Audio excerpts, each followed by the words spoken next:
Halo teman-teman, minggu lalu aku rilis blog baru montessoryinrealhome.com. Nah, setelah aku rilis website itu, ada saudaraku tanya, kenapa kamu pengen sharing tentang Montessori? Apa sih yang berubah dari hidup kamu?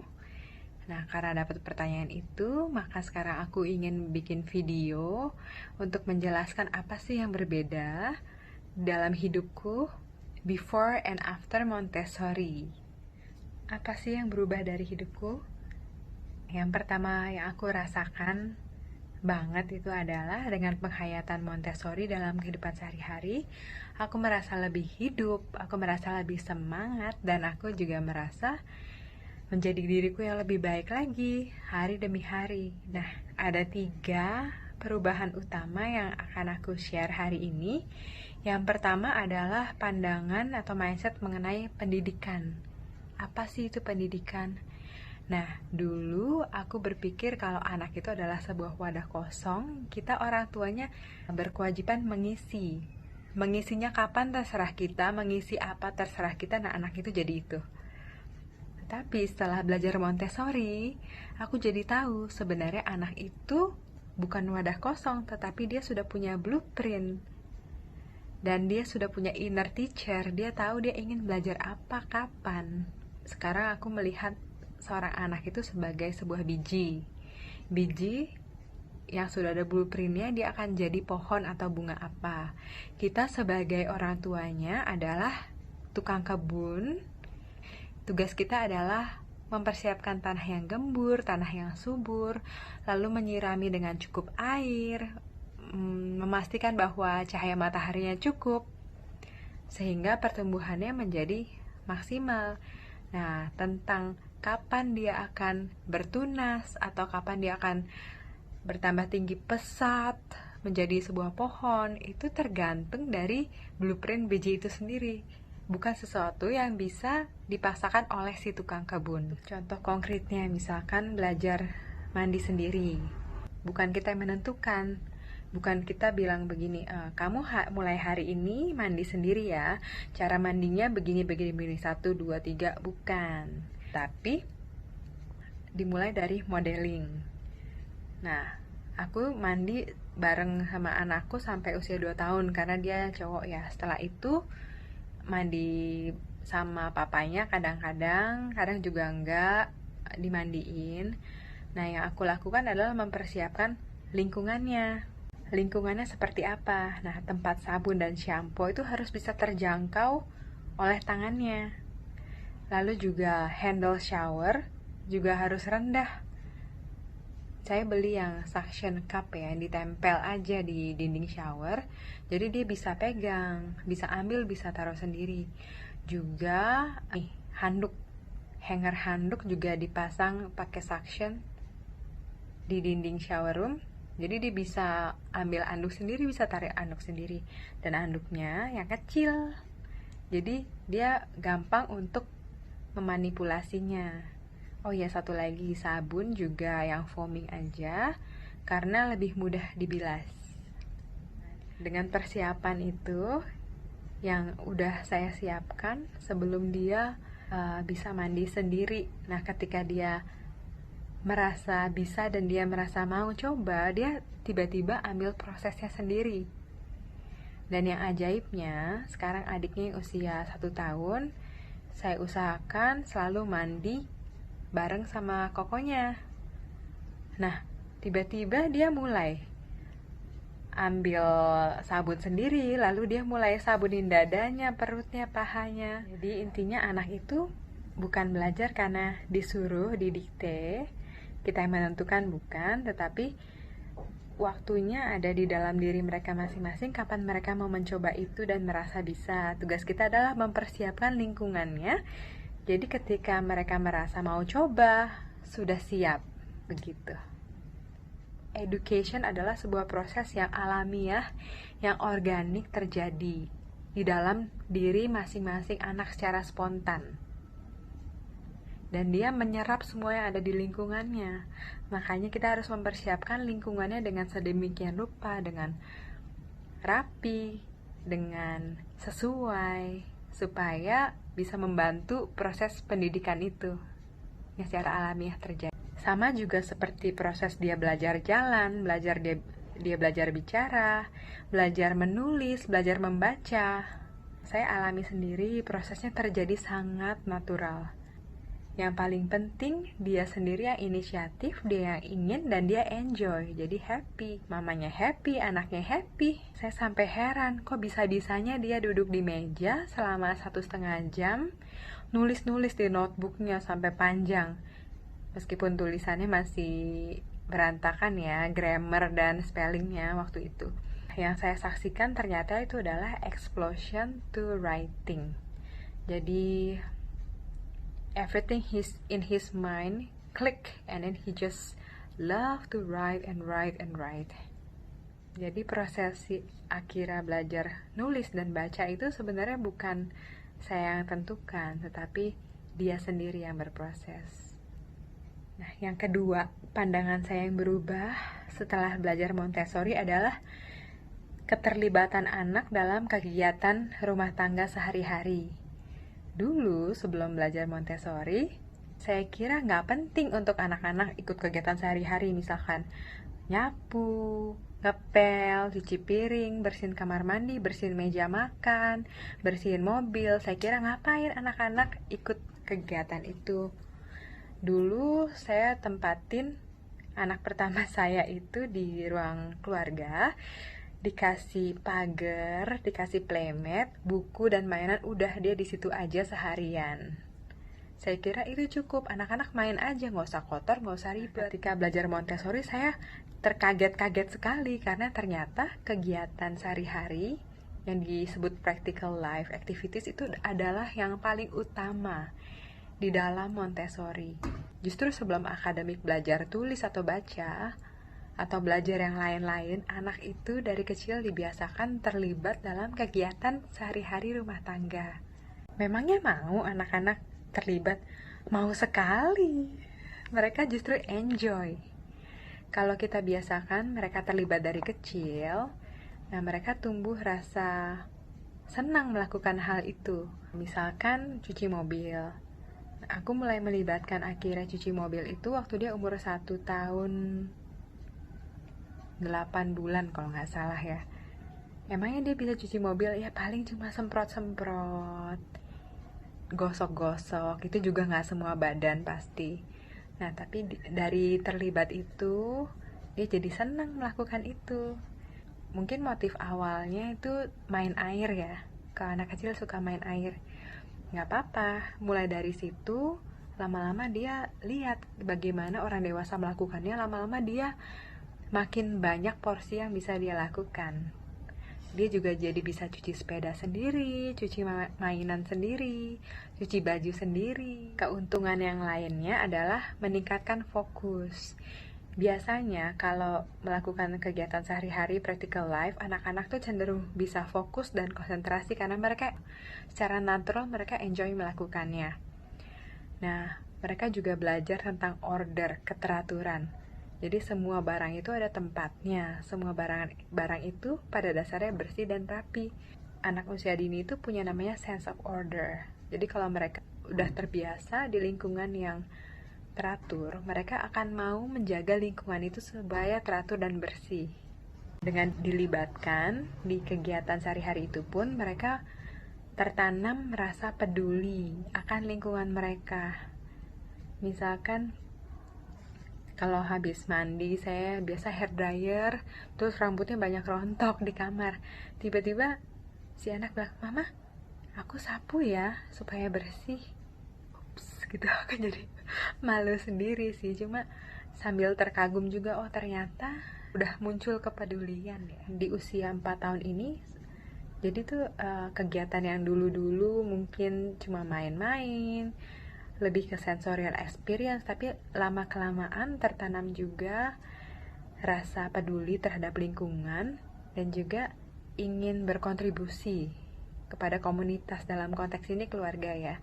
Jadi dia juga ingin ikut menjaga rumahnya bersih, dia juga ingin membantu mamanya untuk membersihkan kamar. Salah satu benefit yang penting adalah kemandirian. Kalau di Montessori penting sekali untuk anak bisa melakukan kegiatan sehari-hari karena dia akan bisa hidup mandiri, dan kemandirian itu akan meningkatkan kepercayaan dirinya. Yang nggak bisa disepelekan juga adalah sebenarnya gross motor skill dan fine motor skill mereka juga terlatih loh dalam kegiatan sehari-hari. Misalkan menyapu itu kan butuh satu badan bergerak. Lalu juga akhirnya ikut ngepel, misalkan kalau dia ngompol, dia yang ngepel lantainya, dia udah tahu itu. Dia kadang-kadang ikut bersihkan kamar mandi, membersihkan meja makan, membersihkan jendela. Paling seneng itu kalau ada scrubbingnya. Dan itu juga sebenarnya melatih fine motor skill ya, karena dia harus memeras sponge dan juga menggosok-gosok. Nah, fine motor skills ini penting untuk persiapan menulis. Jadi makin terlatih, makin rapi tulisannya, makin bagus genggaman pensilnya. Selain itu, karena kita bisa melibatkan mereka dalam kegiatan yang kita lakukan sehari-hari, itu juga sebenarnya merupakan bonding time.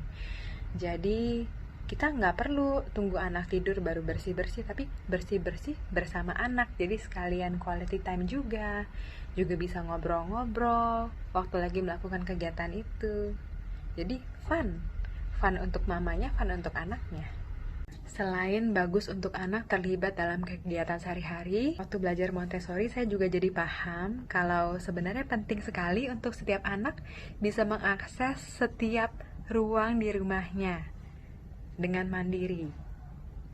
Kalau dulu saya cuma tahan anak di dalam playmat, di dalam pagar, tapi sekarang saya buka aksesnya ke semua rumah. Jadi caranya, benda-benda tajam, misalkan gunting, cutter, atau pisau, sebisa mungkin ditaruh di bagian atas, rak bagian atas, laci bagian atas yang nggak bisa dijangkau oleh anak yang belum cukup umurnya. Jadi kalau dalam situasi saya, akhirnya udah tahu benda tajam bahaya dan dia sudah bisa menggunakannya, jadi dia bisa akses. Tapi kalau anak saya umur 1 tahun, Haruki, dia belum bisa. Jadi saya taruh di rak atau laci atas yang belum bisa dia akses gitu. Dan juga di rumah saya kebetulan ada ruang semi outdoor yang sering dibuat main oleh anak-anak. Nah, jadi saya pasang anti slip mat karena kalau hujan atau kalau sedang cuci-cuci di sana jadi licin. Nah, kalau di Montessori itu sebisa mungkin di prepared environment tidak memerlukan intervensi dari orang dewasa, seminimum mungkin. Makanya saya daripada jangan nanti kepleset, daripada wanti-wanti begitu terus, mendingan saya pasang anti slip mat. Jadi anak-anak bebas, mau basah, mau kering, ke situ silakan karena udah aman. Dan juga di kamar mandi dan di dapur kita kasih akses berupa stool, jadi mereka bisa cuci tangan sendiri. Lalu kalau mau ikut baking bisa naik stool sendiri gitu. Hal penting ketiga yang berubah dalam hidup saya adalah pandangan mengenai kedisiplinan dan tantrum. Kalau dulu saya kira anak tantrum itu adalah jelek dan cari masalah. Anak rewel, anak nangis, harusnya nggak boleh itu, harus bisa diatur.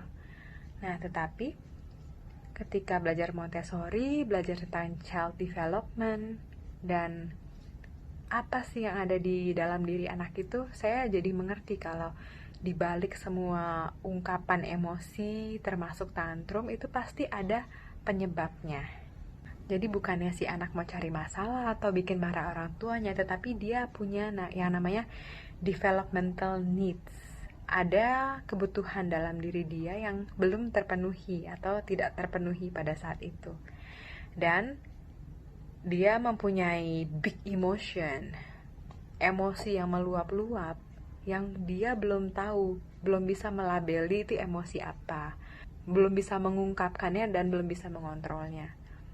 Kalau ada tantrum atau ada meltdown atau ada ungkapan rewel gitu, saya langsung pikir, ini kenapa nih penyebabnya? Pertama-tama 3 poin dasar nih, apakah dia lapar, capek atau ngantuk. Nah, kalau seandainya itu sudah terpenuhi semua bukan karena itu, berarti ada penyebab lain. Itu pernah kejadian waktu lagi mau makan siang, baru mau makan. Tiba-tiba rewel. Kenapa ini? Saya pikir-pikir apakah makannya telat? Iya sih telat dikit. Capek? Enggak. Ngantuk? Enggak, bobonya cukup sih. Jadi saya tanya, kamu lapar? Iya gitu. Ya udah yuk makan. Terus masih rewel lagi, berarti ada something. Berarti ada something more than this. Terus langsung saya pause button, saya calm down. Coba pikir-pikir lagi apa sih yang kira-kira jadi masalah yang bikin dia ganjel atau kesel. Oh ternyata mungkin ini. Oke, akhirnya kamu kesel sama mama karena mama yang potong tahunya ya. Padahal kemarin akhirnya udah bilang, dan kita udah sepakat kalau akhirnya mau persiapin tahunya, yang mau potong tahunya. Tapi mama udah potong duluan, jadi akhirnya kesel ya. Ya udah, mama minta maaf ya. Karena tadi mama lihat akhirnya sedang asik baca buku, terus mama potong aja pikirnya. Mama seharusnya koordinasi dulu, konfirmasi sama Akira ya. Iya, gitu katanya. Oke, jadi Akira mau maafin mama nggak? Mau, gitu. Jadi saya coba bantu pikir penyebabnya apa, bantu dia menamai, dia merasa apa, merasa kesel. Keselnya kenapa? Penyebabnya coba saya bantu tuangkan dalam kata-kata. Nah, ketika itu on point, ketika benar itu yang dia rasakan seperti itu, dan sudah jelas, sudah tersampaikan, biasanya merasa lega, merasa didengarkan, merasa dipahami. Lalu rewelnya sudah hilang gitu aja. Dan kita bisa makan dengan normal. Satu lagi juga, salah satu penyebab utama rewel itu mungkin ya, rutin dan ritme yang tidak konsisten sehari-hari.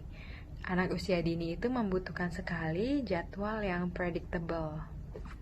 Mereka nggak perlu sama jam per jam setiap hari harus bangun jam 6, lalu mandi jam 7 teng, nggak harus begitu. Tetapi urutan kegiatannya, kalau sehari-hari sama, buat mereka predictable, mereka bisa prediksi, oh habis ini, habis ini gitu. Jadi kita nggak usah ayo mandi, ayo makan, ayo sikat gigi. Kalau mereka udah tahu sebelum makan cuci tangan, sebelum tidur sikat gigi, itu sudah otomatis. Jadi nggak ada negosiasi, nggak ada rewel-rewel. Jadi demikian 3 hal besar yang berubah dalam diriku setelah memahami Montessori.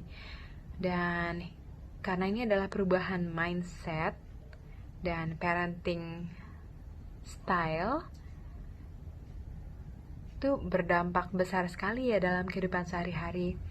Dengan penghayatan itu dan aplikasi sehari-hari, jadinya parenting itu terasa enjoyable, terasa something fun. Dan sebenarnya bukan kita yang one way mengajarkan anak, tetapi saya merasa kalau sehari-hari itu saya belajar bersama dengan anak-anak dan bertumbuh bersama.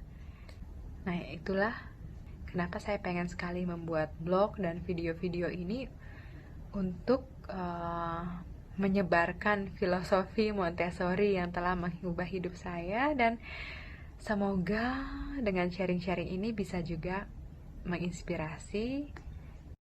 Terima kasih udah menonton video ini sampai akhir. Jangan lupa subscribe dan stay tune untuk video-video selanjutnya ya.